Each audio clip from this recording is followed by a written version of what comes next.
Well, good day all. Welcome to the Energy Systems Engineering Seminar Series. We are inaugurating our 7th year of this operation. And this has been very popular ever since it started. And just last year, we introduced it to students for credit.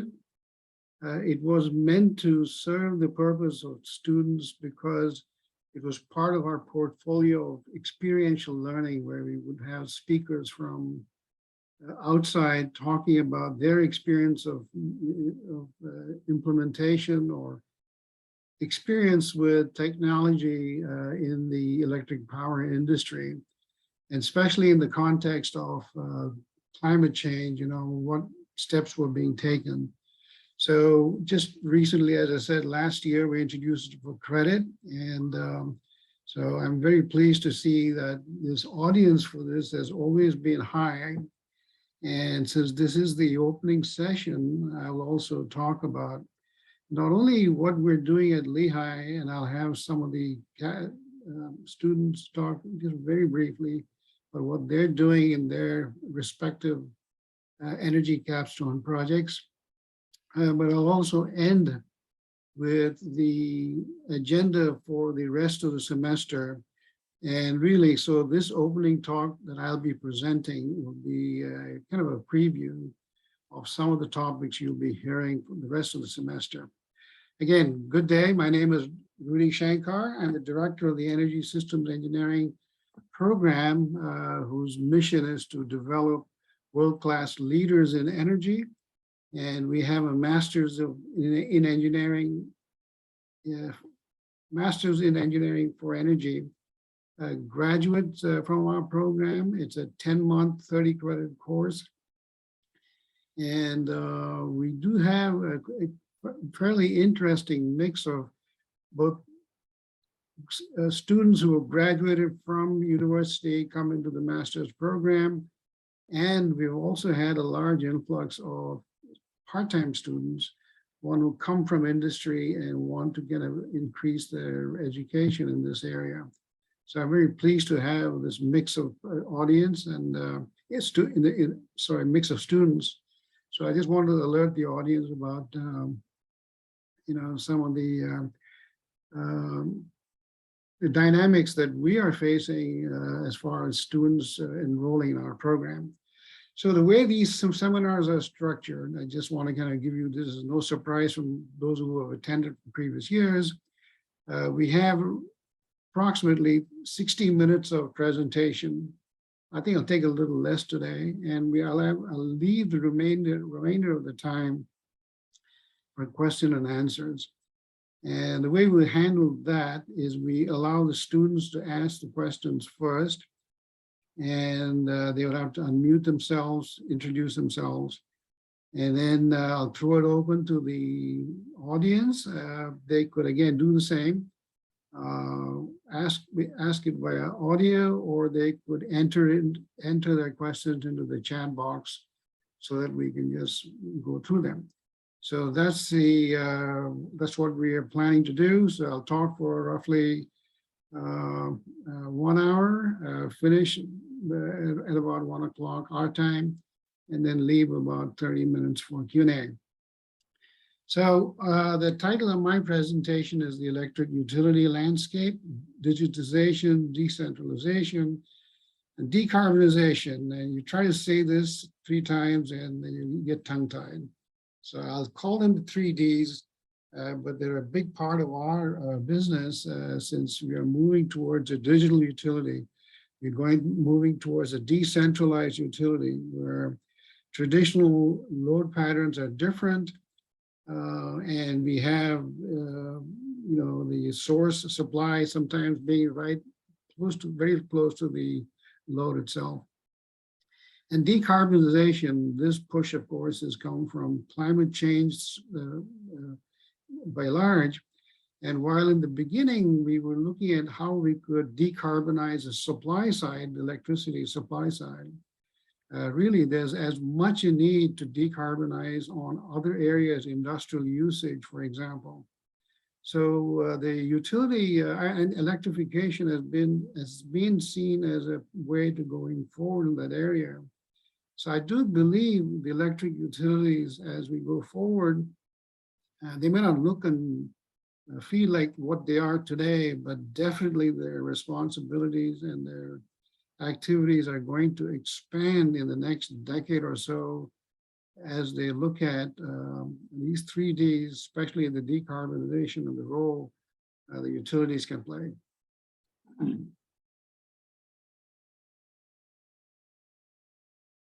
Okay, so if you can all see my slide, this is my overview of the talk. I'll talk a little bit about electricity. For those of you who are in this business, it's probably going to be a pretty old hat, as it were, but it is changing, and some of it maybe somewhat new.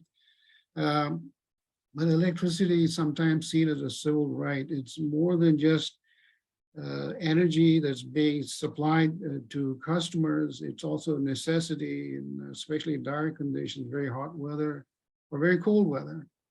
And once electricity is cut off, then the impact on human suffering could be immense, sometimes tragic. What are the 3 Ds and the role they play? I'll talk about what are the drivers driving these 3 Ds and what's the evidence we see of them. And I'll end up with what are we doing at Lehigh University, role and activities, and then entertain questions and answers at the end. So this graph has always fascinated me, and given a very interesting view of how closely electricity and the growth of electricity and the usage of electricity is tied to the well-being of a nation. And so if you just follow with me, what you see are 4 curves. The x-axis is time, starting from 1929. Those of you who are familiar, 1929, of course, was the start of the Great Depression to current days. And on the y-axis is the GDP in dollar terms, from $1,000 all the way up to $50,000. And I believe that's a logarithmic scale. So these 4 curves show the rise in GDP at different periods. Western Europe and the US are the top 2 curves. And from the late 1920s to today, they've seen a steady increase, very linear, maybe from the 1940s to the 1970s or 1980s. And then slightly topping off as we go towards the new millennium. And you have another pair of graphs at the bottom, which show China and India. And the interesting part is the linear growth that was there in Europe and in the US, which was there in the parts of 1930s through 1970s, 1980s, has been experienced 1990 onwards to the current day. And the reason I want to bring this up is because hidden message here is during the earlier part, the part of the last century, electricity growth in Europe and the US was very large, very rapid. US was a leading nation in capacity of electric power plants that were built. That leadership role is being taken over by China and to a lesser extent, India. In a few years, the top 3 producers of electricity are going to be China, US, and India.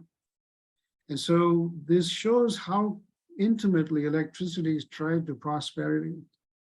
And that's somewhat the theme of why energy is so dependent on electricity, and it will be dependent on electricity even when we think of decarbonization. Decarbonization because to combat climate change, We need to not only take out the fuels that we use for producing, take out the carbon from the fuels we're using to produce electricity, but also do the same for other major industries like cement making, like concrete manufacture, and oh, by the way, also for transportation. In one area, transportation especially, I think there's some firm goals of electrifying the transportation fleet by 2035. There's also a promise to decarbonize the industry to 50% of current values by the start of the next decade. So these are all kind of exciting developments, but of course, the proof of the pudding is how well we are in being able to achieve those targets. So some basics about electricity and what goes into electricity generation. It has always been the strategy of most nations, and especially most developed nations, is to have a diversity of fuels, just so you can manage the risk of supply chain problems on any type of fuel. We are very fortunate in the US that we have the source of fuels here in the US or in friendly nations. So there's really no threat to that supply.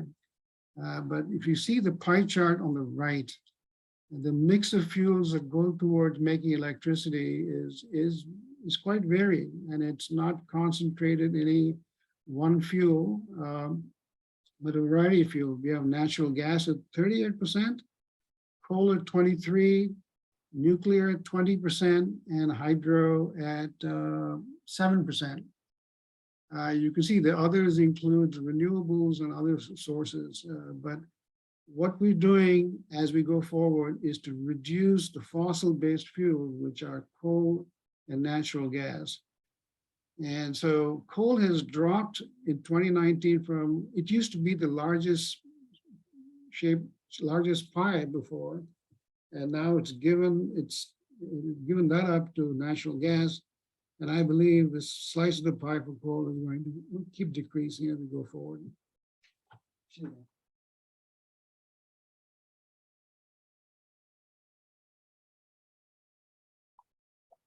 But there's no getting away from it. We're still very much dependent on carbon-based fuels. We got a lot of coal, we got a lot of natural gas. In fact, the natural gas has been an interesting story. We have gone from where we were importing natural gas to a position to export within a couple of decades, and that's because of the discovery of shale gas here in the eastern side of the United States. And that has displaced coal to quite an extent. We have a very, we got the largest fleet of nuclear plants. And in many ways, we've got some excellent operational experience. I'm going to touch upon this because I believe a green future, we must depend on nuclear because they've not only been very reliably operated here in the US, we have a large amount of experience, and so we should be able to continue not only using current technology, but also you must look at advanced nuclear technology to meet some of the climate goals that we have set ourselves to. And this kind of graph tells you what some of the consequences could be. And I'm not going to go into great depth in this graph. It just shows, amount of greenhouse gas we emit per year on the y-axis in gigatons per year is CO2 equivalent. So it takes into account gases like methane that are about 20, 30 times more noxious than CO2, and also something like SF6, sulfuric hexafluoride, I believe it is. But nevertheless, these graphs show the trajectory of all different strategies. If we were to do business as usual, we're going to be on this gray side of the portion. where the temperature rise could be anywhere from 4 to 5 degrees centigrade from pre-industrial times. So if you're thinking in Fahrenheit, that's almost 10 degrees. The impact of 10-degree rise in temperatures from what we're used to, we're starting to get a preview of what some of the consequences could be. Maybe 10 years ago, we could have theorized as to what global climate change may look like, but we're starting to see evidence quite unfortunate, quite regularly these days. And it's not one particular incident, it's just we've had a series of years where temperatures are just hotter. I don't have the wonderful curve, but if you were to do a Google search on the warming trend in the last 30, 40 years, it's very evident that it is upon us. In fact, I remember reading that since 1990, which is 30 years ago to today, half the amount of greenhouse gas that is there in the atmosphere, 50% of what is resident there has been emitted in the last 30 years. Now, the other wedges, as you see here, are if different policies to combat climate change were to be implemented. This white wedge here shows if current policies that were to be implemented, we would still see a 2.7 to 3 degrees centigrade change. And as we go lower, we are taking more and more drastic actions. What we're aiming for is somewhere around here, optimistic net zero target by the year 2100. That means that we're not emitting any more carbon dioxide than pre-industrial levels.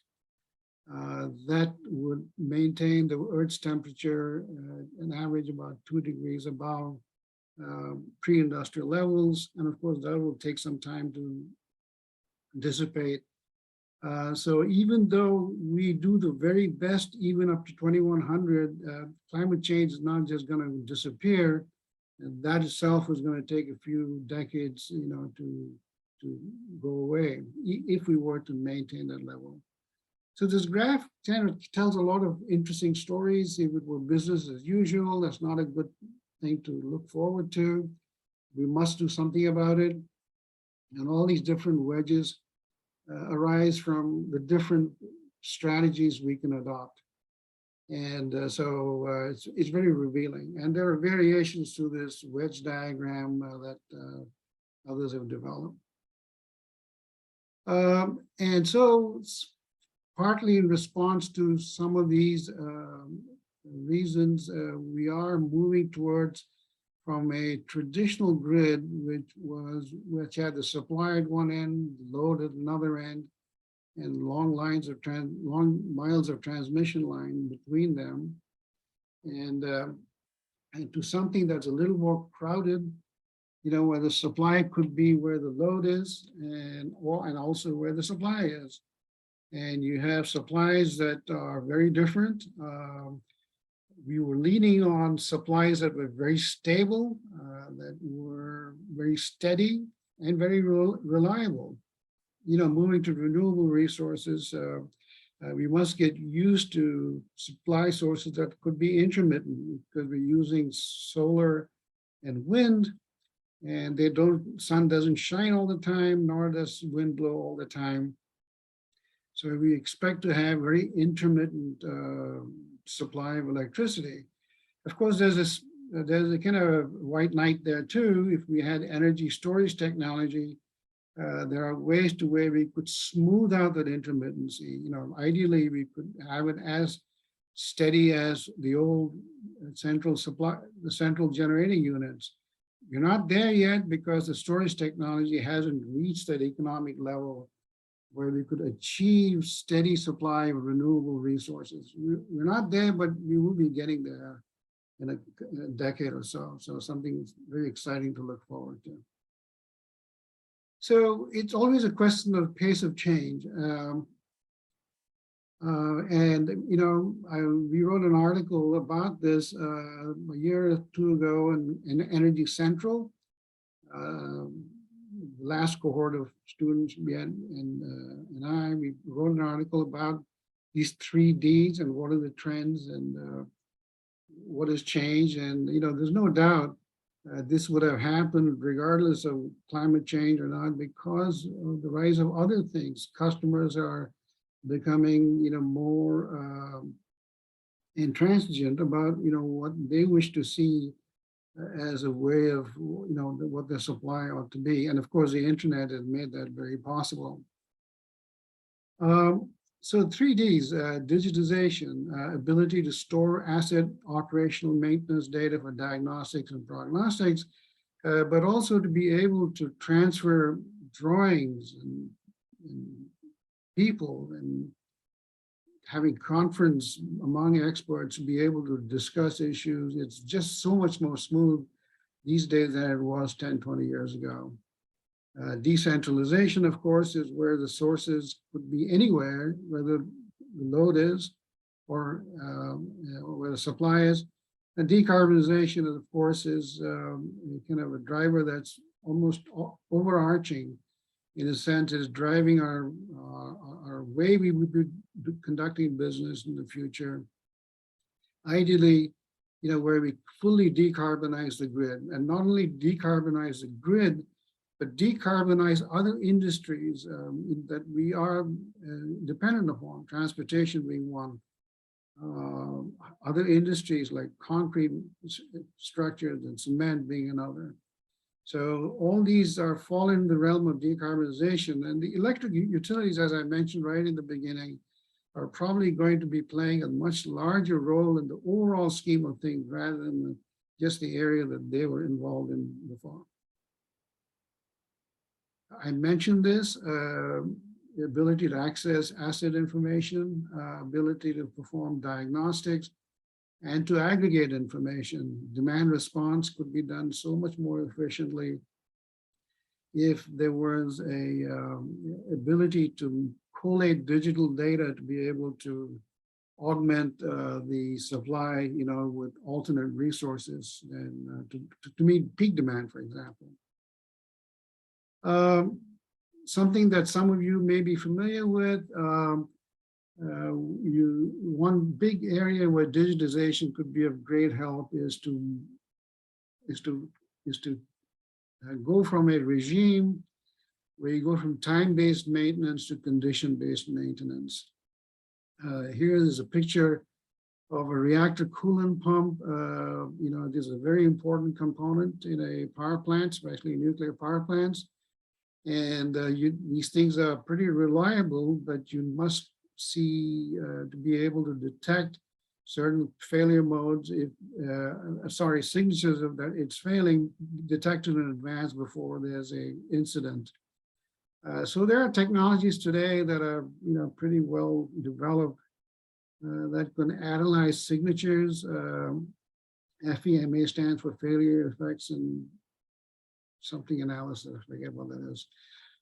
It's just that you could look at failure signature patterns, and from those patterns infer, is there an impending failure?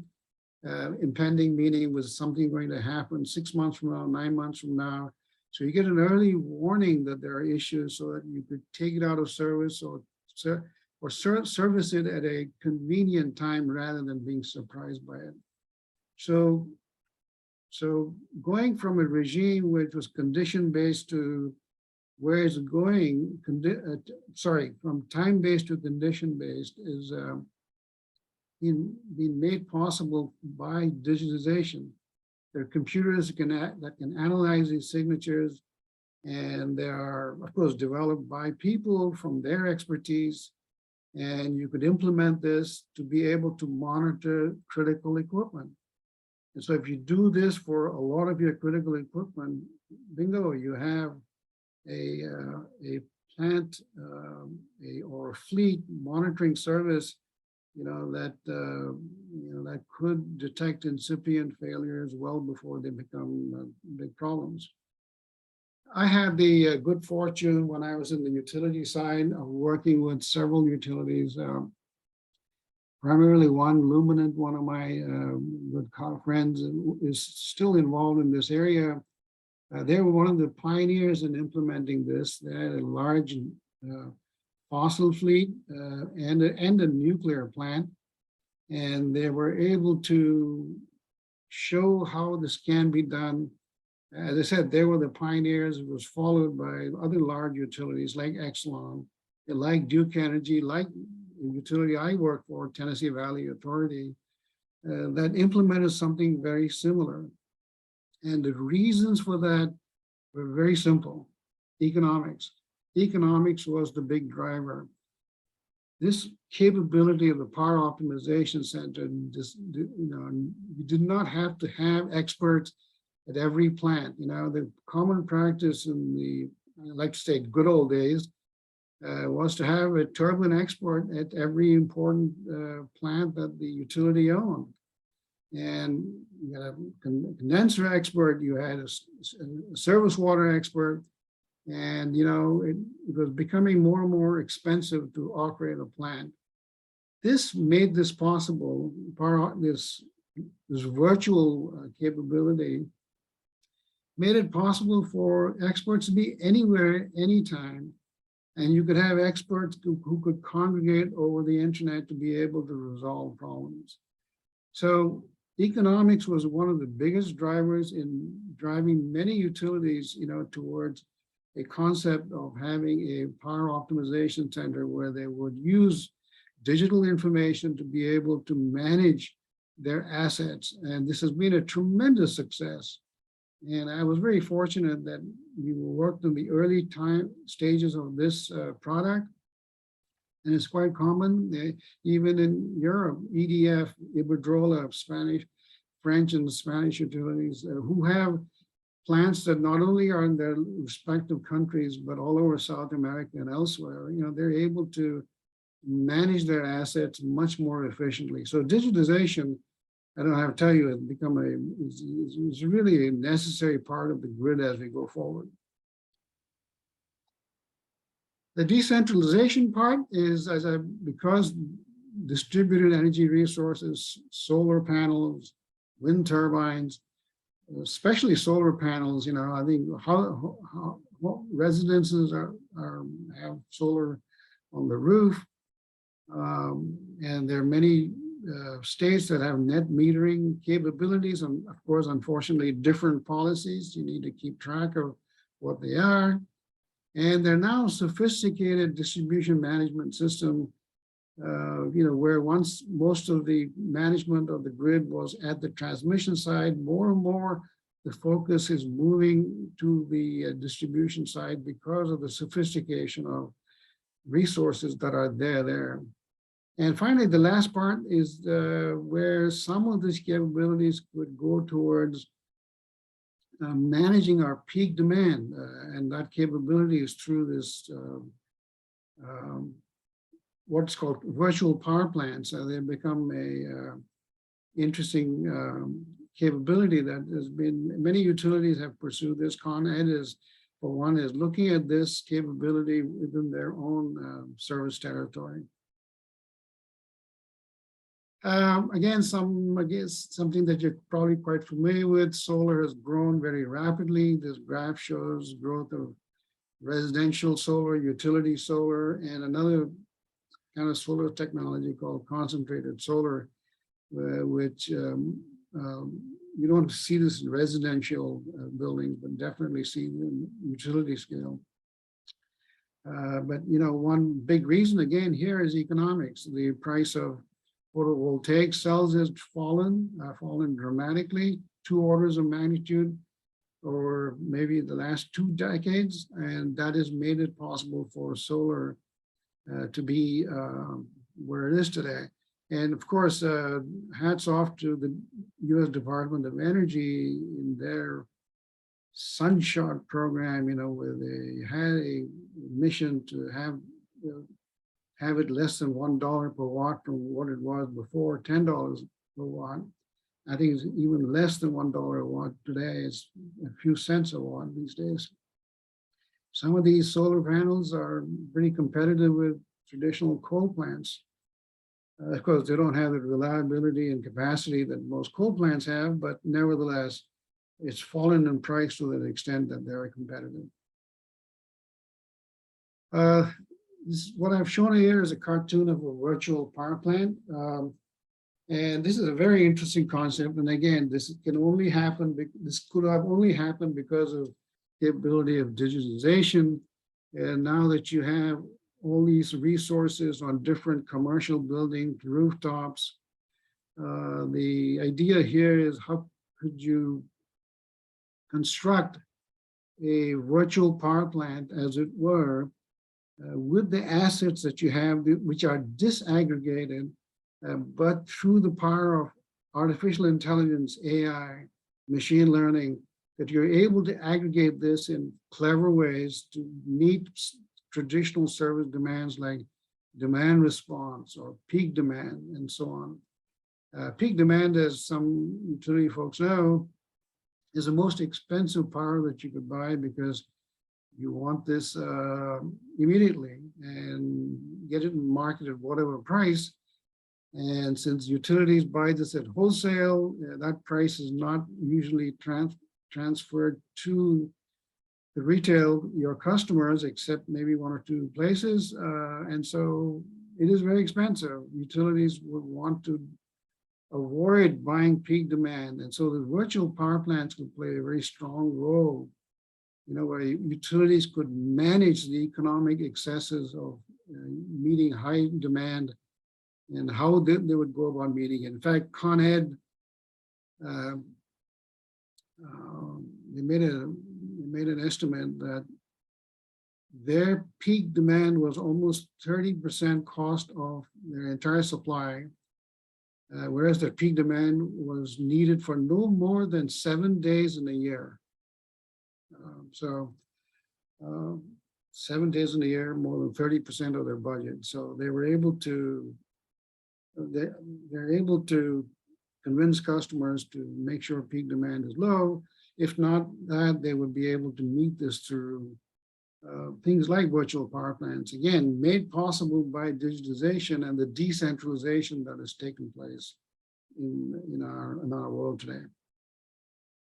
And the last subject is decarbonization, which is much wider, much larger, more intense, and it really goes beyond the traditional utility turf. And that's one of the exciting areas for utilities, I believe, and they could be big players in this area. So one of the solutions to decarbonization is electrification. Either electrification directly or to use electrification to produce hydrogen, or using nuclear power plants to produce hydrogen. So these are interesting and exciting possibilities. And again, even within nuclear power plants, we're looking at the types of power plants that could be popular, small modular reactors. We have some, I'll talk a little bit about it, a little more about it in a few minutes. So the greenhouse gas emissions problem is, there's three major buckets. The fourth and fifth, they're slightly smaller. But if you look at electricity generation, transportation, and industry, they're like the big dogs for greenhouse gas emissions. And electricity generation using fossil fuels was the big culprit. We're starting to get a good handle on that, and I think we'll be able to decrease the carbon emissions from electricity generation. It's these two that are presenting the big problems today. And transportation, if we were to electrify the fleet of vehicles that we drive and commercial vehicles, that would be a big plus, of course, but there's a big chunk that needs to be addressed. We're nowhere near making a dent, but definitely some of the promises that have been made by major car manufacturers are directionally making this quite feasible in the next 20 years or so. reducing carbon content from transportation. Industry is also a similar challenge, but it's a little less certain about how far we can go. But replacing carbon fuels that are being utilized for traditional products, can they be substituted with clean hydrogen or some other substitute?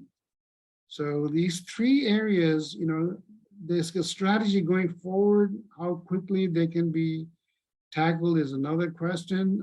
These two probably are some, I wouldn't say immediate candidates, but at least we can look into the crystal ball and see within 20 years, maybe it is possible.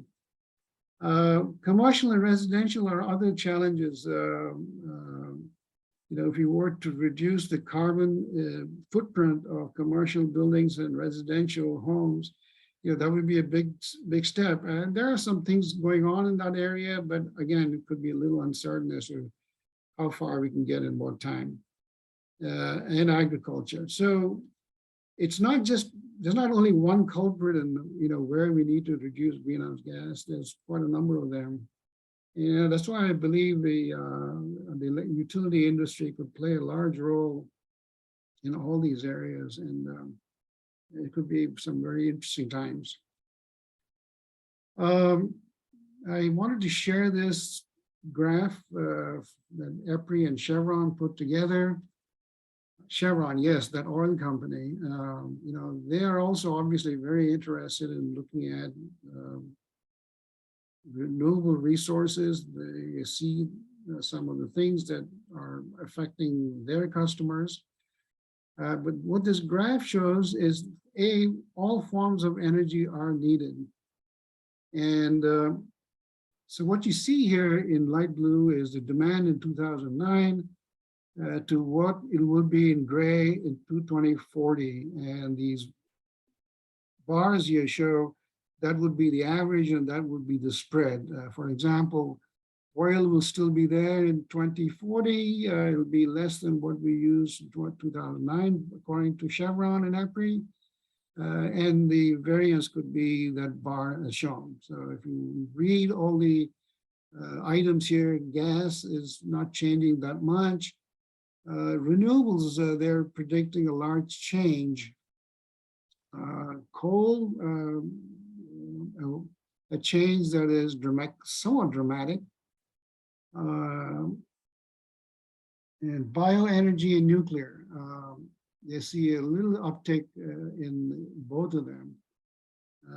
I'm a big fan of increasing nuclear content, but this is also quite an increase from what is going to be in what it was in 2009.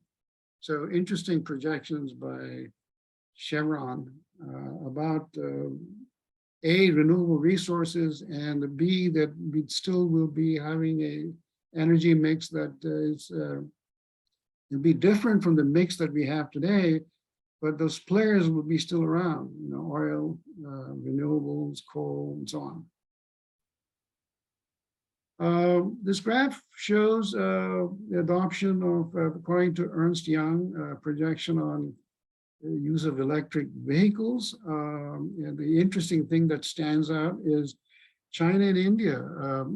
They're becoming large consumers, and the electric vehicle fleet could leapfrog, what we are used to in the West, or what we will be used to in the West in the next 10, 15 years. And it's just because they don't have any legacy issues that they need to deal with. Especially India doesn't have any legacy issues, but China has developed quite a bit. And for them to take this challenge is very interesting. I think could set the way for, carbon-free transportation. Anyway, there's a projection from one of the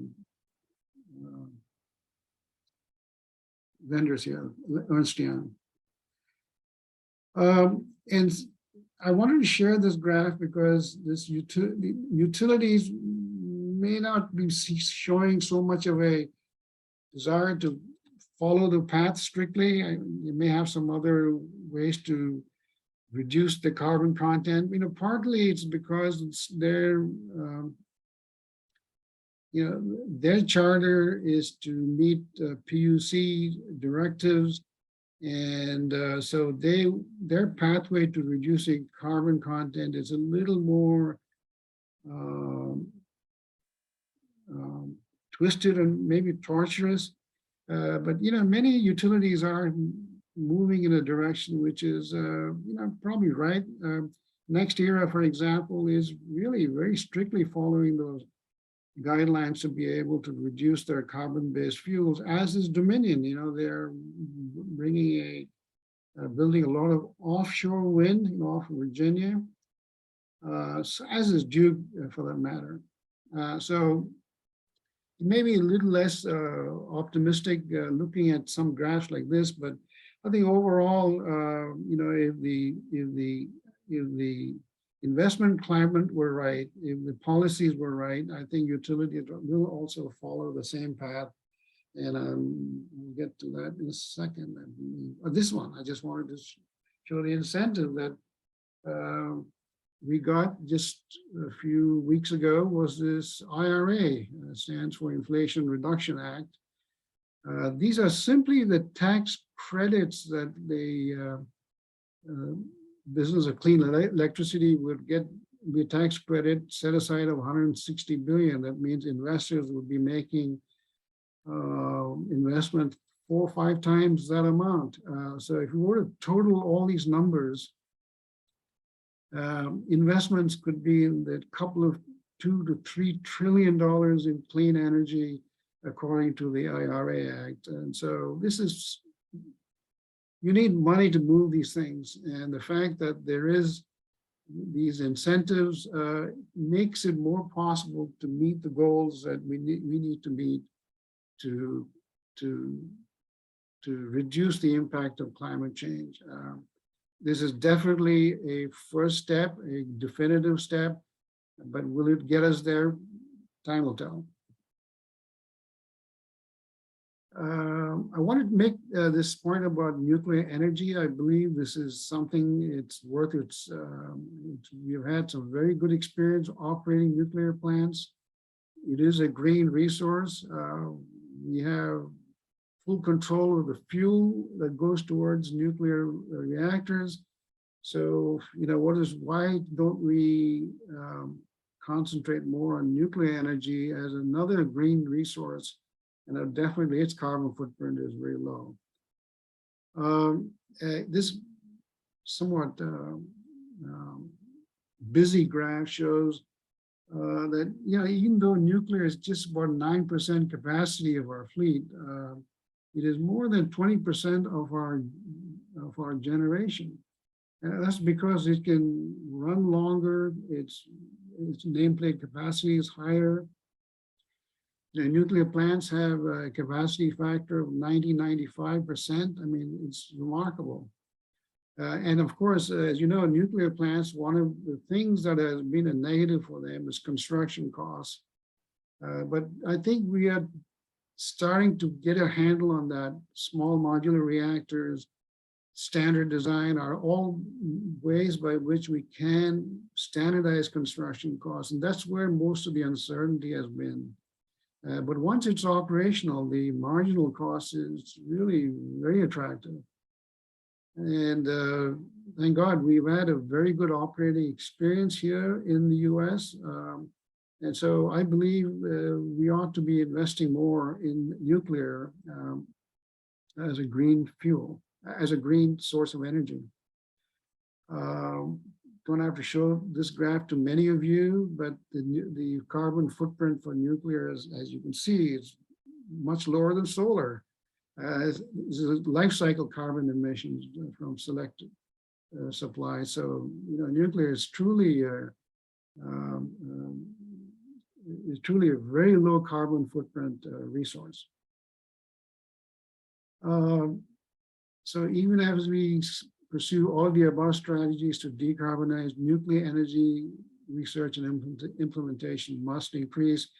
And the graph I showed you, I'm sorry, the table I showed you on the Inflation Reduction Act does have quite a bit of money for advanced nuclear, of which small modular reactors is one. And there are other sources of nuclear, advanced nuclear that are in the works. They all have a bright future, I believe. And of course, nuclear fusion, once upon a time, it was very much in the theoretical realm. But they think by 2040, 2050, we may have a demonstration plant, and that would be a very good development too. Some work that we did with another student at ESE is to looking at, what this one is a new scale SMR. How could it reach parity as far as construction of combined cycle gas turbine plants, which are very popular, obviously. And we showed that under certain conditions, especially if there was a price of carbon under private funding, if it was $30 per ton for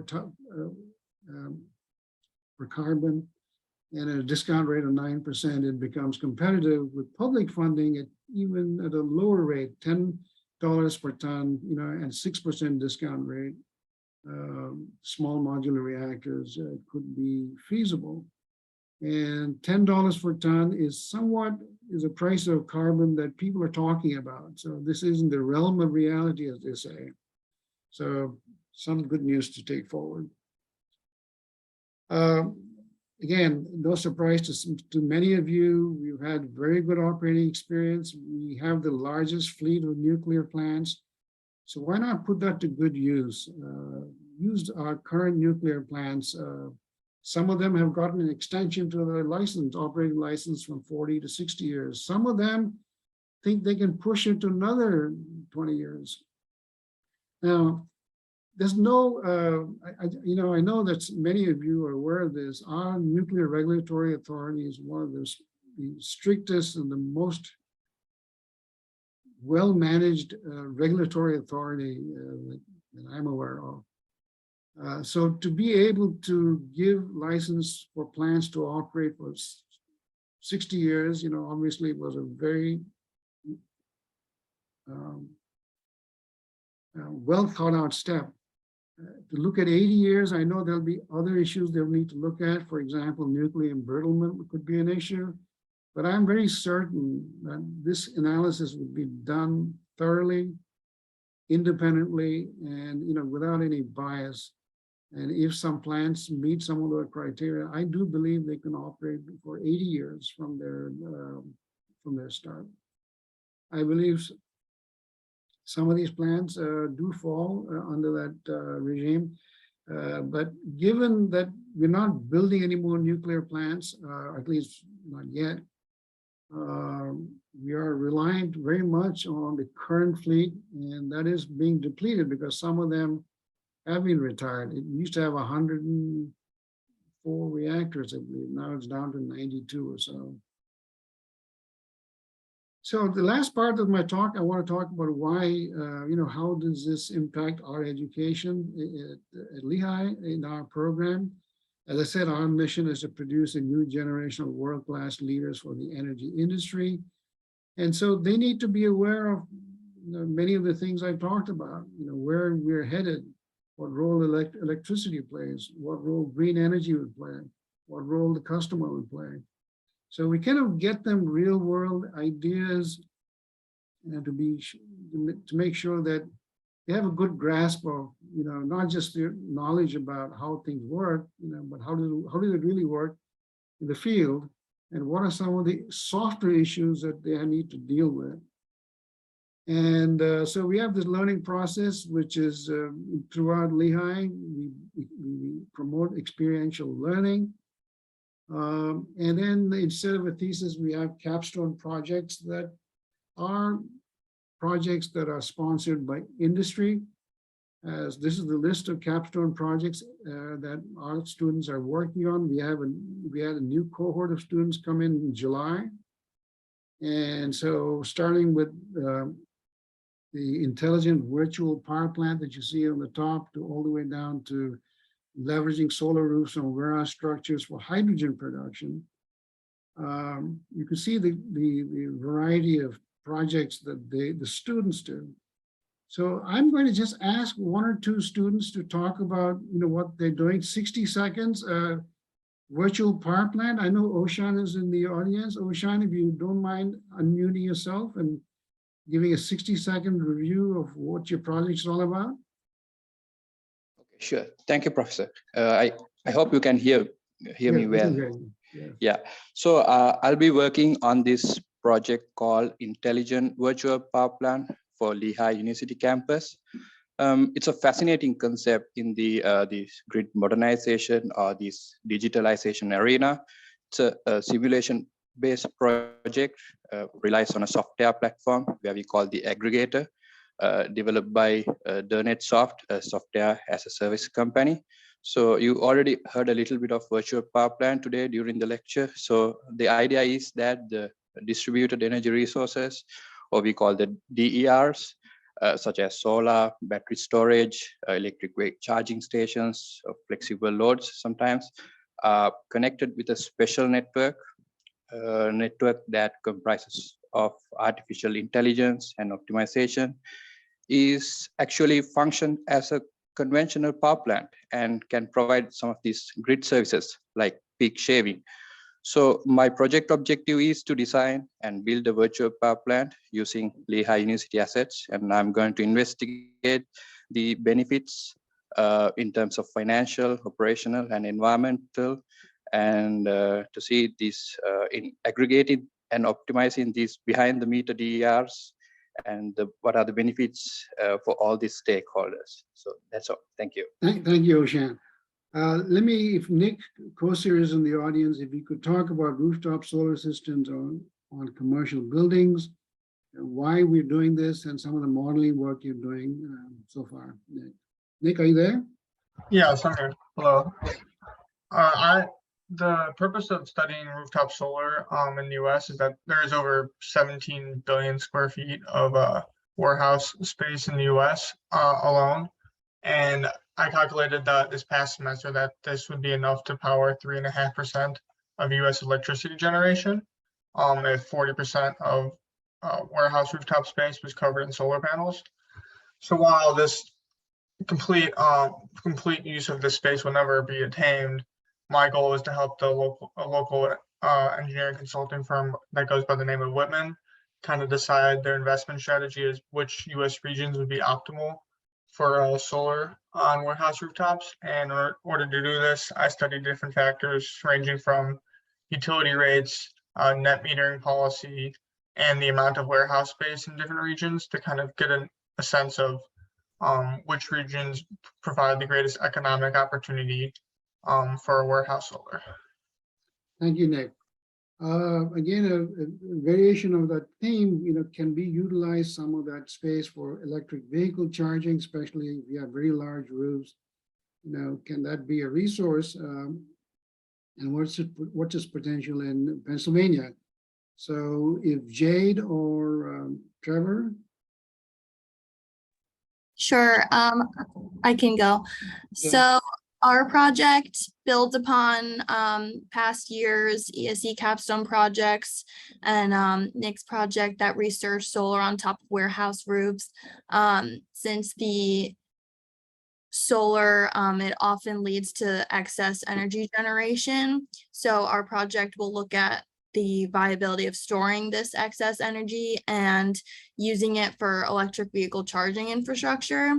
I think as of right now, we will focus on medium-sized electric vehicle fleets that are going back and forth from the warehouses to consumers. And we also plan to consider the decarbonization effects of switching these fleets to electric instead of gas-fueled. Thank you, Jade. And the last one I want to hear from is from Alex about hydrogen production. Yeah, hi. So my project, I'll be working with 2 other ESE students, Marie Scans and Victor Juan, and we're looking at using the available space on warehouse rooftops and placing solar panels there and using the energy from those for hydrogen production. Then the hydrogen production could be used for things like on-site fueling of, maybe long-haul commercial vehicles that may use hydrogen in the future. We're also going to be starting off by modeling the hydrogen manufacturing at these sites using a software called Aspen Plus. So those are going to be our first steps with that project. All right. Well, thank you, students. So just want to kind of give you a preview of what to the seminars following this, which, as I said, they fit into the general theme that I laid out. A couple of weeks from now, or 3 weeks from now, I believe, 2 weeks from now, you'll hear from one of our past students about energy risk management.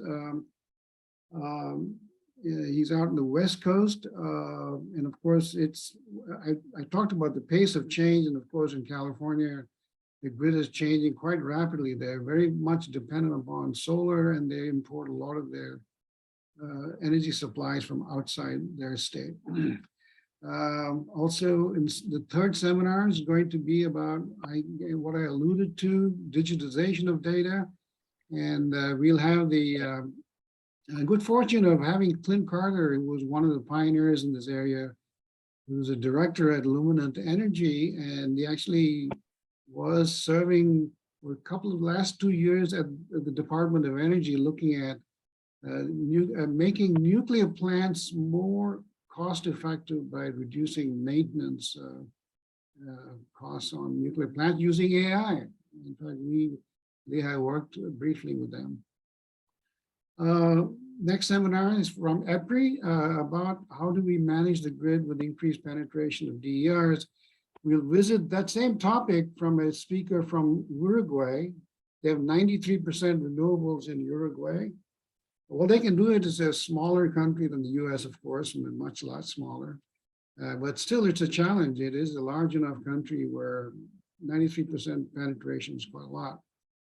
We'll have in between talks by Revis, who was a former EPRI employee, about how energy technology and policy, how they change, how they are sometimes not in sync, and what could be the ideal. And he has a lot of experience working at EPRI in the strategic planning office.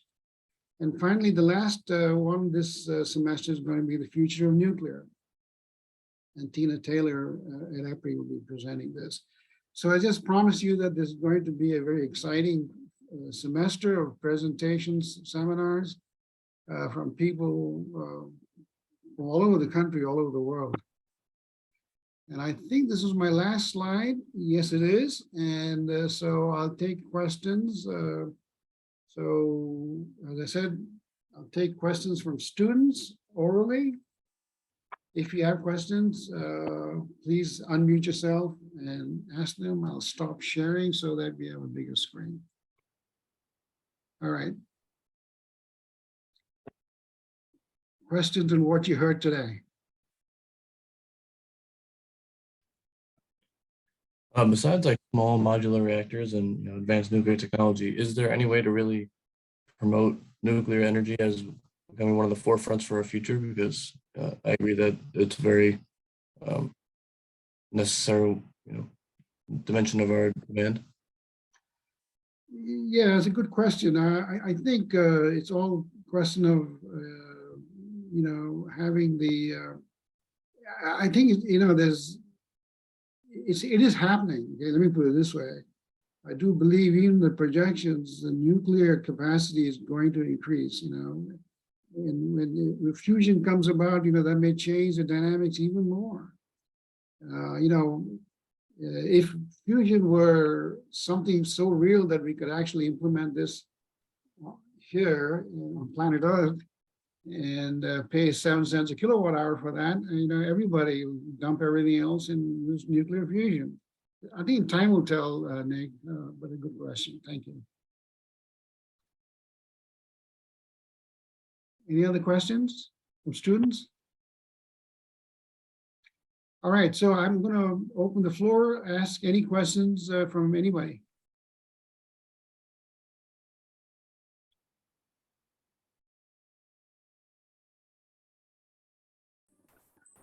Hello, can you hear?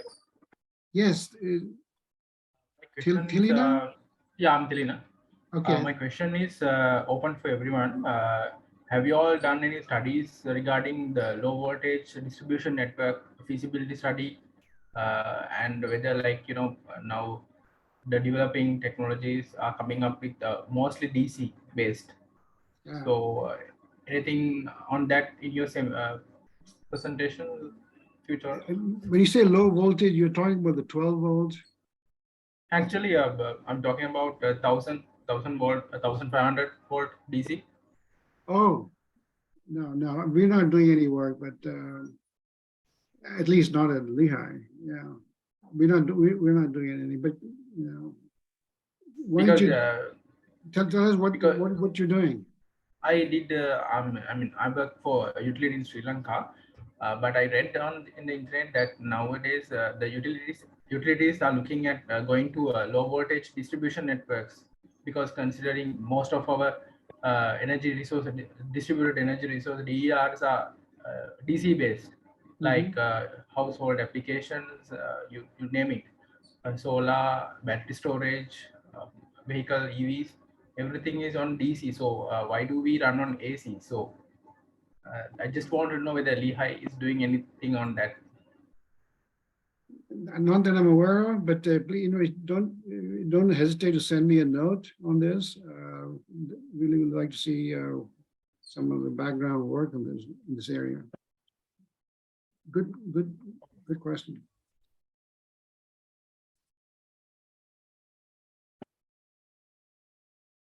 Any other questions?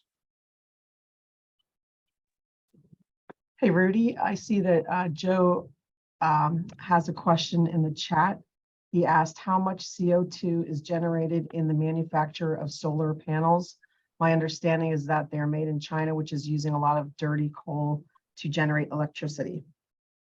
Well, actually, I did show a graph, with carbon footprint from everything from coal plants to nuclear plants. Coal was one extreme, nuclear was the other extreme, and in between was solar. And Joe, your point is well taken. There is carbon footprint of solar is higher than nuclear. And so there is, it is a finite carbon footprint.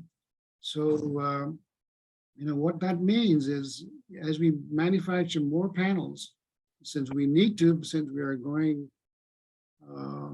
green, we need to come up with clean electricity alternatives, to manufacture solar panels. So you've got a very good point there.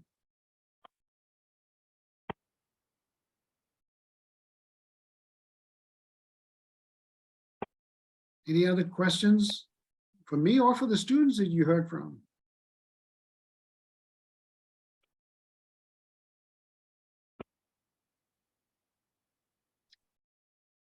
Okay, we still got some time, but let's see.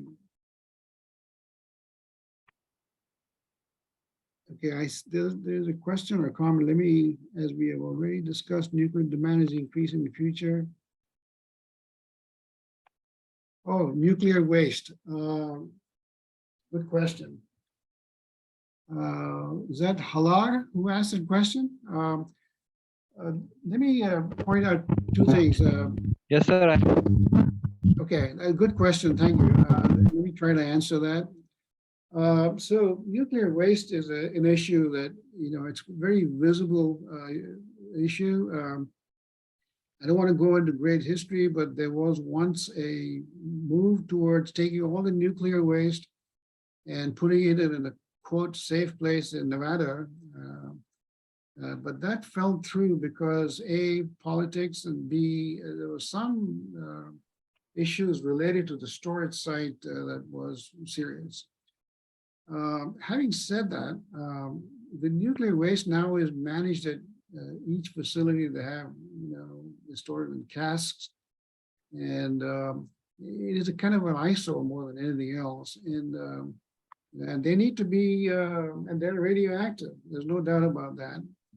In case of a nuclear accident, like what happened at Fukushima, they used nuclear rods. The water that was boiled off, and so there was exposure, the radiation, and everything else. So these are the things with nuclear waste, but I do believe it is somewhat controlled. But I think what is even more exciting is there are some new nuclear technologies that could utilize used nuclear fuel rods and continue use, because even used nuclear fuel rods have 90% remaining life that cannot be used in a fission reactor. But this reactor that this company is testing and developing, and by the way, they've been funded to look at demonstrations of their capability. They potentially could utilize all of the used fuel rods and reduce that waste to zero radiation. I mean, that's on paper. So there's some very interesting research being done. So, and that, you know, it's optimistic. It'd be nice to look forward to that.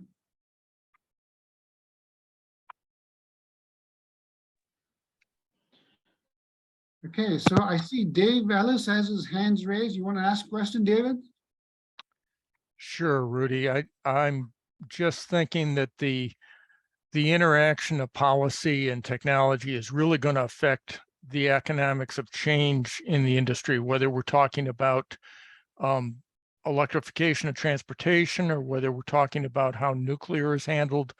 And so I guess I'm wondering, are we going to see some seminars in the spring that are a little bit focused on the policy aspects, certainly with FERC 2222 and other things that we've got going on in the US right now? We do have a lot of change happening, but it seems like my understanding is chasing to keep up with where we're headed. Yeah, excellent observation, David. And I often tell my students that if you think technology beats policy, you got another thing coming. Policy always beats technology, and you know, we need to be able to, we technologists need to be talking to policy, have friendly discussions on what does it mean. You know, the policy obviously and technology should go together. Your suggestion about having talks in that area, I think, you know, is very good. This past spring, we did have talks on technology and policy and how to, you know, what is the most, quote, reasonable policies. You know, there's no one federal policy. There's some good reasons for that in the US. Every state has its own policies. But now that we have this Inflation Reduction Act, is there a reason now that we need to have a unified approach to policy across states? I mean, that's a good question. It'd be a very good talk. So what I'm trying to say, David, is yes, we have had talks on technology and policy in the past, but you know, to your point of view, now that we have something that has been enacted by Congress, would we have more subjects, more talks on that area? That's a very good suggestion. I look forward to ideas from all of you. You know, if you have some speakers that could do this, that'd be great. Please send them coordinates. I'd love to go forward with that. Yeah. Thank you. All right, so we've got more questions in the chat box.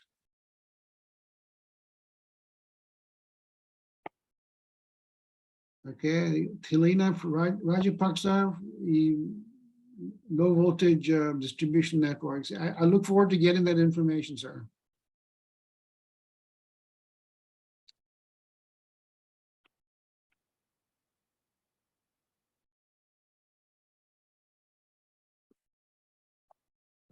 Joe had a question on cooling water for nuclear plants.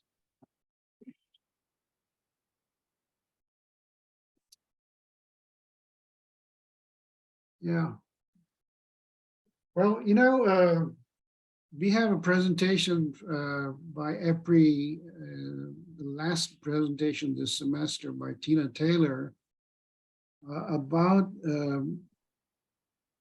nuclear plants and how they should be part of the community. And I think their talk, her talk would include things like what you're suggesting, Joe, but not only that, but also being part of the urban environment. Now, that may cause people to kind of reel over a nuclear plant next to Walmart or something like that. But it's a possibility. I think if safety levels are, I don't know if it's be acceptable today as it's, in today's climate, I don't know. But there's some advantages there where the supply is close to the load. It's intrinsically very good. And I know that she's talked about a future vision where this could be part of the urban setting itself. So we'll hear from EPRI about what that looks like. I don't know if I hope I answered that question. Okay. Any other questions? Put it in the chat box or ask me or the students if you have any questions. Hey, Dr. Shankar, it's Garrett. I just had a quick question as far as circling back in your presentation about how electricity access is tied in with GDP in countries. So I was just wondering how, just your thoughts on how you balance developing countries that are expanding their grids rapidly and typically leaning towards carbon intensive sources such as coal, especially, how you balance that with, obviously the need for reducing carbon dioxide emissions. And if if you look to more developed nations to put dollars towards that, or just what your thoughts are on that. Yeah, that's really that's the reality today. Where China and India are arguing, hey, listen, you had your turn burning carbon. We want to do that too for a little while. We want to catch up. And they have stronger arguments in the sense that they realize electricity plays such a role in economic development that there's a problem, there's a fire outside, but let us finish our job and then we'll just put out the fire later on kind of attitude. I know definitely India is getting a lot of technology assistance from the US on clean renewable fuels, clean renewable energy, sorry.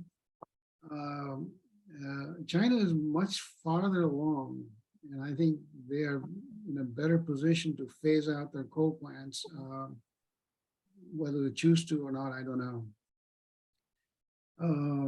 I think the concern could be in countries that are not on the map as yet, especially in Africa, where there could be some development needs where the cleaner energy fuels may not be adequate for them. So that's a bridge we need to cross, I believe.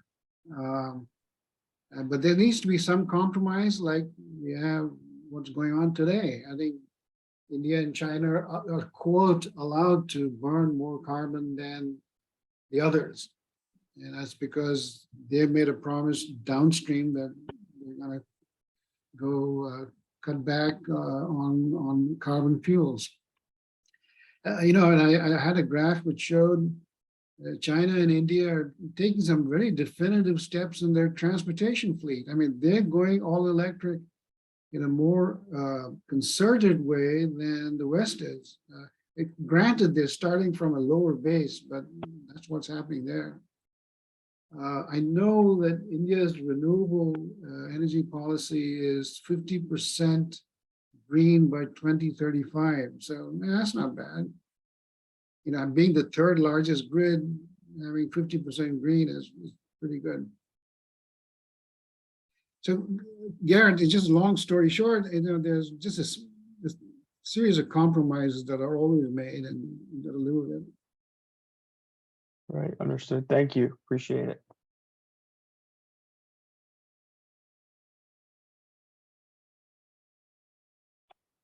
Any questions for me or for the students? Or comments from anybody? Rudy, there's still two more in the chat. Did you address Joe's second comment and also David Ellis? Yeah, I think I addressed Joe's indirectly there about Okay. where nuclear plants are coming into the neighborhood too.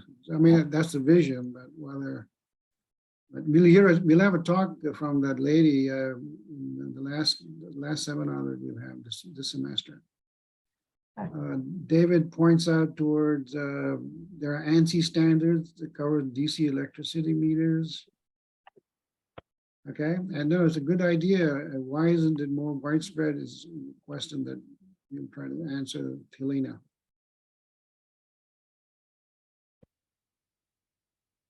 All right, we still have some time for questions, or if not, we'll close shop and going once. Hi, Professor Shankar. I was wondering, you mentioned earlier that you were a part of kind of one of the first utilities to take place in the remote monitoring of power fleets. I was kind of wondering what kind of data you would receive from, say, whatever plant you were monitoring. Oh my gosh, this was the early stages. Today they get even more. It was basically looking at like vibration data from turbines and fans and stuff like that. Or it could be process information, temperature, pressure, flow, and looking at abnormalities in any one of these conditions, to make an assessment. Is something not working right, or is it normal? And there was a capability that it's become really widespread. The best way to explain it is normal processes have different modes of where the normality could be features that, attributes that could be very widespread, but an anomaly could be something very unique, a unique event. So, you have machine learning or pattern recognition algorithms that look at that odd behavior and make an assessment that is it odd because it was a freak event and just disappeared? Or is it odd and is repeatedly odd for a consistent time? So the kind of data was, was those days was quite traditional, but nowadays a lot of things are being brought in. But fundamentally it would be, vibration data for looking at dynamics and process data, looking at pressure, temperature, flow, and stuff like that.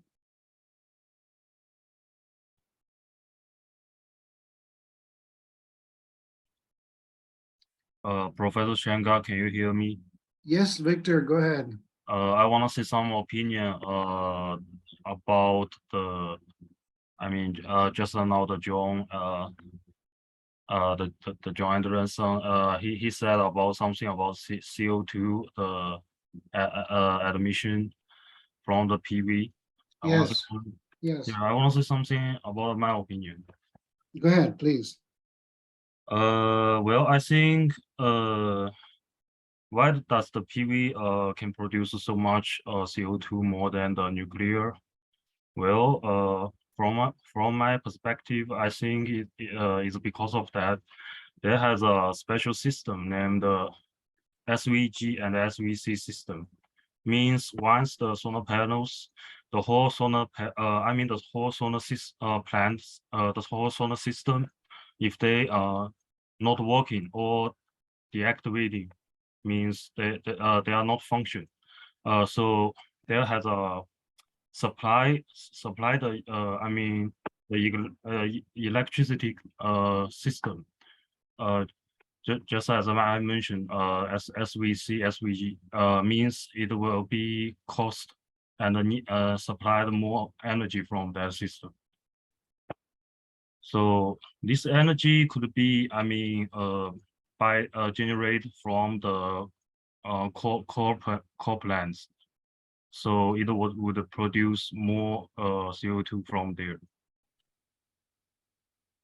Okay. All right, thank you. Yeah, I mean, this whole system just like a compensating system means between the cores and the PV, two systems, they work together. Once the PV are not working, so the core plants, they continue generate and supply more energy to the PV. But here has an issue. The SVC and SVG only consider that the whole PV system plants. They will consider it like electricity load. Like just like consider it will consume more energy, but not produce or generate energy. Okay, Thank you. thank you. If there's any one question, please go ahead. I think we are coming towards the end.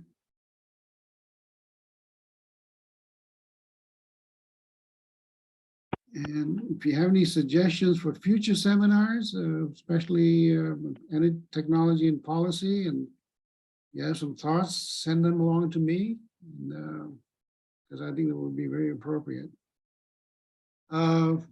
Seeing that there are no hands up, and the chat box is, we've seen through all the questions there. I thank you for your attention. As I said, we will be holding these seminars every 2 weeks or so, and all the way up to early part of December, I believe. And so again, if there's some ideas that you have for seminars, topics for seminars next spring, next semester, please send them to me.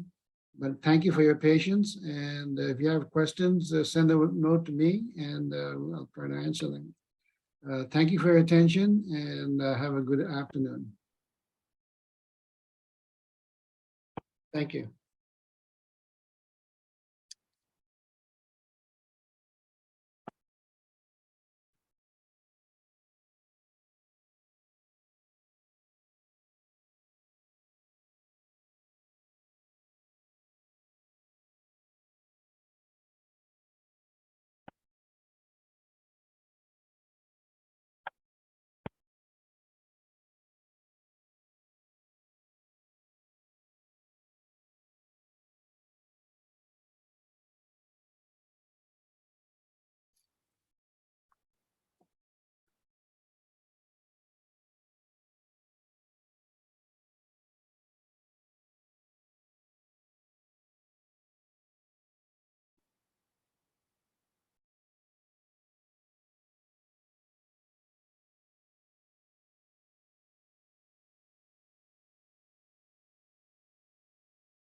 Nick, are you trying to ask a question because your block was highlighted, but you're muted? Oh, yes, I was just hoping to stay on to talk with Professor Shankar for a bit. Oh, did you want to talk to me? Yeah. It doesn't have to be here, but Yeah, you know what? Can we talk? Is this about? What is this about? it's about my capstone project. Oh, your capstone project. Why don't we meet at we meet at 4:30? The class, I'm not going to be talking too much because there's nothing to talk about in 461. That's why I'll be taking some questions on the capstone project. Okay. All right. Sounds good. Thank you.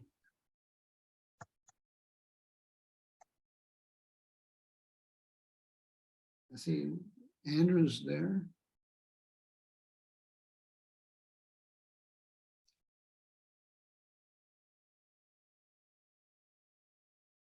Is Andrew around? I don't know. Hi, Mr. Andy. That's how he gets attendance in, All right, so Hey, I wanted to ask you, I went back and double checked because I thought I was doing something wrong. The talk you were telling everybody about Chris Eshelman, that was the old talk from last year. what is? The one, yeah, the one, and I double checked what Sorry, you have out. I'm sorry, go start again. What was the old talk? The old talk was whatever you put out on the whatever you said it was. You showed a graphic of all the upcoming slides, but it wasn't, that wasn't the most updated one unless you didn't change the two slides that are out on Google Drive. Because I have, that was the one. You mean the dates? No, the topic. You have for the 12th that he was some energy something. It was the one from last year that he did, and that this year it's supposed to be integrated resource planning. So I literally had the title integrated resources planning, and then you put that up, and I was like, I'm sorry, okay. I didn't change the title. It is about IRP. Okay. Yeah, but you got the same lineup of speakers and topic. His title, let's say Eshelman's different. You're right. Yeah. I just wanted to make sure because I went and looked through the documents you have out on the Google Drive in that folder, and it's still, it has what you have, what I have, you have there. It is still the integrated resource planning. Yes. Yeah, and he has to get me. I just reached out to him again. I copied you. He has to get me his updated abstract for that. I mean, I have his bio and picture, unless he wants to send a new one. But so right now I'm sending out that link for people to sign up, and it's the abstract is to be determined because I don't have anything for it. Yeah. Okay. Yeah, he's the next speaker, right? 2 weeks from now. Yeah, 2 weeks from today. Okay. So yeah, and then Clint Carter he's usually reliable. He'll get it to you, I'm sure. Okay. And Clint Carter was awesome. He just sent his updated stuff. And then Deepak already checked in that we're doing the same thing as last year.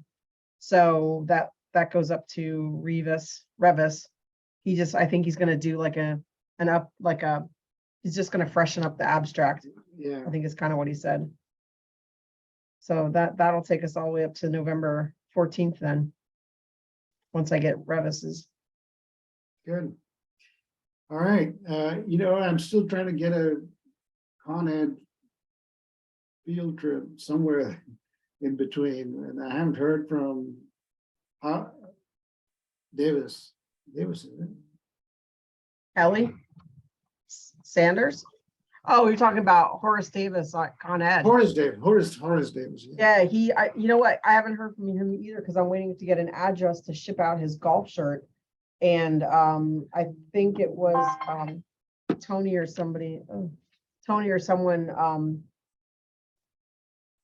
I think it was Tony, Anthony, what's his name? McFadden, maybe.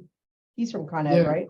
Yeah. I think he responded to us saying that he said Horace was on vacation, so he should be back this week. Yeah. So I figured we'd hear something from him at that point. All right. And then you said you're not on campus today, right? You said, did you see that there's a Larry Cranford is coming on? Yeah. Larry Cranford? Yep, Larry just signed on. Hi, Larry. Yeah, no, he's coming to our campus. Who? Oh, no, No, I'm talking about logged in here. What's that? I was on the webinar and our power just blinked. So. Oh, yeah, it ended. Okay. All right. Thanks. Sure. God, this is unreal. I removed Andy. I think he forgot that he was in the thing. Did I tell you Larry Cranford was my neighbor in Charlotte? No. Either this guy is either the neighbor or his son. Oh, that's so weird. Wow. Because I know this guy from UNC Charlotte, so he was a little kid, That's hilarious. It is hilarious. Did you see that we have all our seminars? Yeah, the name's familiar to me. Though you know why the name's familiar to me? It's because my cousins who I grew up with, I was very close to, live in Cranford, New Jersey. So every time I see him, I'm like, oh, Cranford. Did you see that we're on kind of a mini lockdown here on campus? What? Yeah, check the Hawkwatch app. Oh, you mean about some guy who was wanted by the police? Yeah, I guess they don't